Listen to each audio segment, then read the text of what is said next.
এই যে পেঁয়াজটাকে ভাজছি, পেঁয়াজ ভাজা হয়ে গেছে। এবার আমি আদা রসুন দেব। এই যে আদা রসুন দিচ্ছি, অল্প যেহেতু মাংস তাই আমি কম মশলা দিচ্ছি। আদা রসুনটা হয়ে গেলে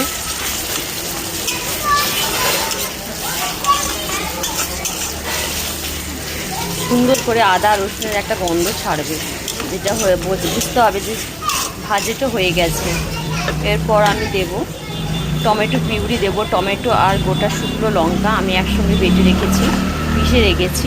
আমি গুঁড়ো লঙ্কাটা একটু কম ব্যবহার করি, এটাতে আমার টেস্টও ভালো আসে, গন্ধও ভালো আসে, আর খুবই সুন্দর একটা কালার আসে।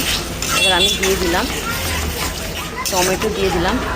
এবার একটু হাই ফ্লেম করে দিচ্ছি যাতে এটা ভাজা হয়ে যায় ভালো করে। এরপর এর সঙ্গে আমি অ্যাড করব একে একে সব মশলা। দেখছো এই যে একটু অল্প মশলা, এটা হচ্ছে জিরে গুঁড়ো, পরিমাণ মতন ধনে গুঁড়ো, এটা দেখছো অল্প একটু কাশ্মীরি লঙ্কা, তারপর আমি অ্যাড করছি হলুদ। হলুদটা মাংস যেটা ভেজে রেখেছি ওটাতে একটু দেওয়া আছে, আর একটু লাগবে, হলুদ দিলাম। তাতে আমরা আর একটা জিনিস, যেটা আমার নিজের মশলা, ওটা এই যে দেখছি গরম মশলা দিয়ে দিলাম।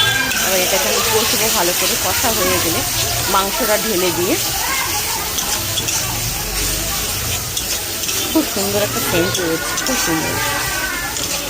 এই দেখো মশলাটা প্রায় হয়ে এসেছে। এবার মশলাটা হয়ে আসলে 2 মিনিট মতন ভাজতে হবে।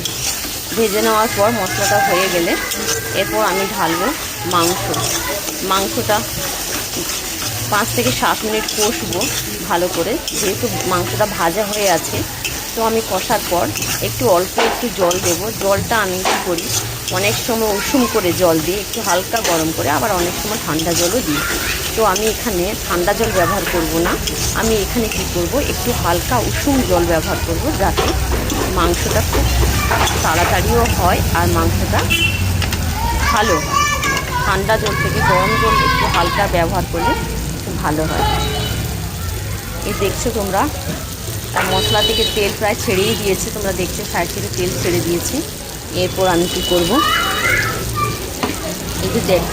এই যে মাংসগুলো, ভেজে রাখা মাংসগুলো ঢেলে দিলাম।